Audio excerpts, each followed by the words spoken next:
a sling at the end of the Rhode Island game, and then came back, was able to catch a touchdown in this game. What have you seen as his toughness to rebound from things and just handle injuries?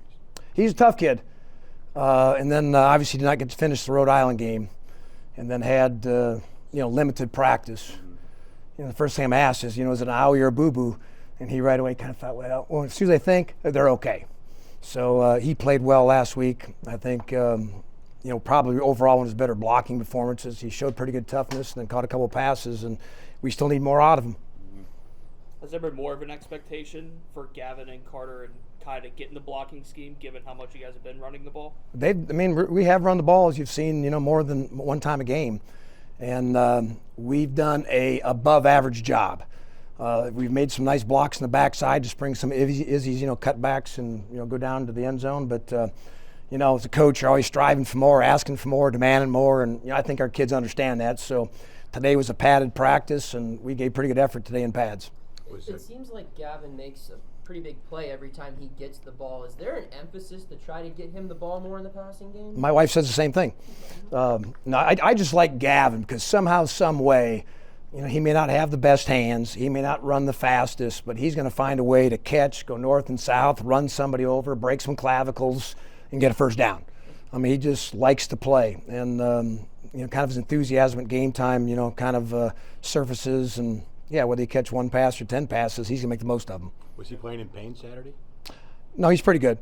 He's pretty good. I think in today, still got practice today, so I think I don't want to say he's 100%, but if you're 99.9, here we go.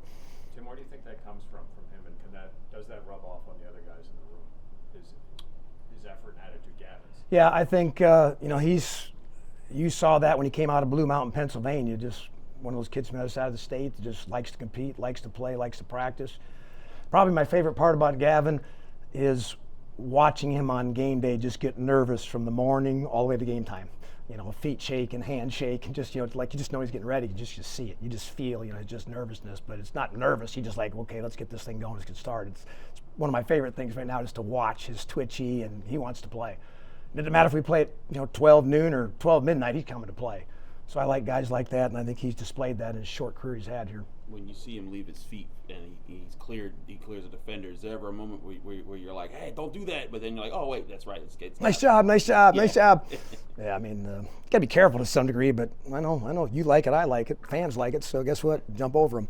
He's not afraid to run through him though, which is nice. Where do you feel Carter's at in terms of being a route runner and developing there? Well, he caught 2 passes last week. One was a great reaction off of the route to catch the ball, and then one was just being very steady and having knowledge to catch the ball, get out of bounds. He has good hands. For a guy at one time was a defensive lineman, he's got very soft hands. And, the thing about Carter is he is having to do a lot of stuff for us now. He's in a lot of personnel groupings. He's kind of asked to do, his fair share. So, he's a Y, he's a Z, he's an F. He just kind of that, bring his hard hat and lunch pail, and you got to do it all for us. And he's gotten better just because the comfort zone has helped him. So, I got to keep expecting more out of him as we progress through the rest of the season. Entering this season, did you anticipate Ryan Jacoby would be making catches in ACC play? Well, heck yeah. He caught a pass in high school, so, he just... just one catch in high school? I think he had one. It was the first touchdown, because I've seen on video a year ago. But, Ryan comes in. He's a nice 310-pounder, so he's a load wearer, number 84. So, it's situations. It's right now you're playing situational football to, in his case, get some plays and go block people and catch, which he's shown the ability to catch one at least now. That hurdle thing seems to be something that just the last 5 years guys are doing it. Do you remember seeing it years ago when you were playing? I couldn't jump 2 inches off the ground, so I was never going to do that. But it seems like now everybody's doing it. It's probably all these video games and all that stuff they play. What the heck? They see one guy do it, so I got to do it.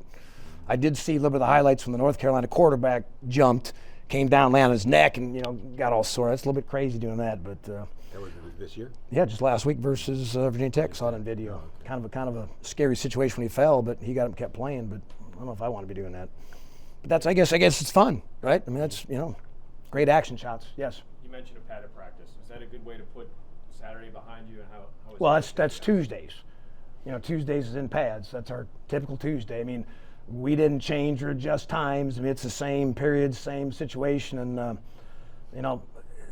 as a coach, it's kind of nice when I just walked off this field here moments ago and they at least gave effort, did what they're supposed to, learned assignments, played with some enthusiasm. It's never perfect, but at least they're doing some good things that we like to have on our side. And I just got to add another day tomorrow and another day Thursday in preparation for Saturday.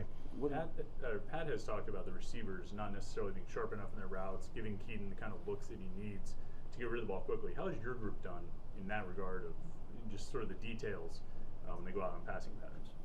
Overall, for the tight ends, been happy on details of, now you're talking about route depth, your route timing, getting out of your break correctly. I mean, just doing the small things that, those fractions of a second that for the QB. And then, then it's, once you've done that, it's now what can I do to when got to extend the play because I got to, now adjust or adapt a couple extra yards either way. But, it's just part of the deal. It's a tight end. We're blockers, we're pass blockers, and we're route runners. So we got to kind of do three things. Because we're an offensive lineman, we're a running back in the backfield, now we're doing pass receivers. So, I wish we had more time to everything. We don't, but at least we're hitting our landmarks. Couple more for Coach? Yes. I wanted to ask you a couple questions about Kenny Pickett. Just what do you Kenny Pickett? Yeah. You ever heard of him? Does he play it? He don't play anymore.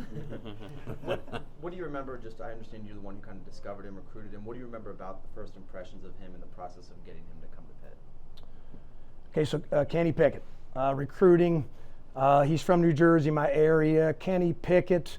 There were some people I knew that had coached him through, the quarterback, coaches and so forth that talked about him. There was a couple area high school coaches that kept talking about him. I went to go watch him, and he was your size. He wasn't very tall. Right.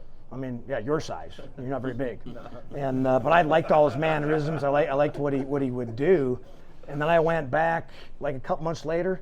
And it's also like he grew 3 inches. Like what the heck happened? Holy, you're a different guy just from seeing him at one point of a recruiting process right at the other.